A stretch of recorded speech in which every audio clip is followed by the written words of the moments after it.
Salut tout le monde, ici Jojol et maintenant que c'est les vacances, je suis de retour sur ma chaîne YouTube. Et aujourd'hui, comme vous avez pu le remarquer, je vais vous montrer comment avoir le thème iOS 7 ainsi que certaines de ses nouveautés sur votre appareil jailbreaké. Tout d'abord, nous allons devoir télécharger le thème iOS 7, thème que l'on trouve gratuitement sur la source de ModMyEye. Grâce à lui, vous allez pouvoir changer les icônes de vos applications ainsi que les dossiers et obtenir les arrière-plans qui sont inclus dans l'iOS 7. Vous allez ensuite télécharger iOS 7 Message Theme qu'on trouve gratuitement sur la source de ModMyEye pour avoir la même interface que l'application message de l'iOS 7.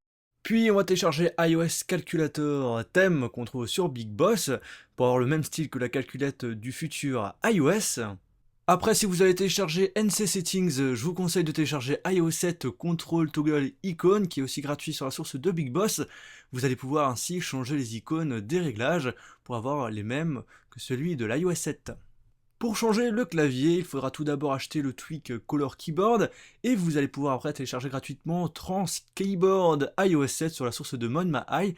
Par contre, le clavier n'est pas disponible en AZERTY actuellement.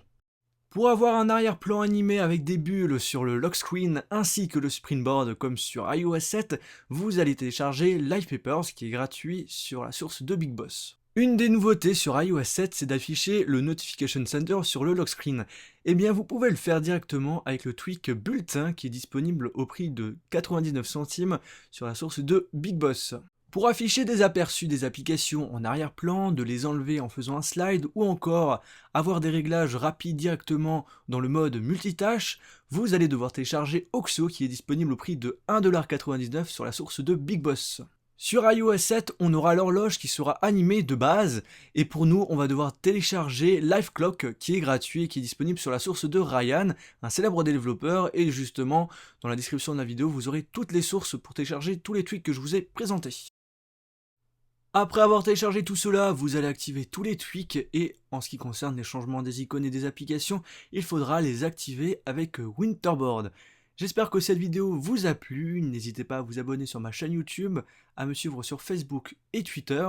Je vous souhaite de passer une bonne journée ou une bonne soirée, je vous dis à la prochaine, salut!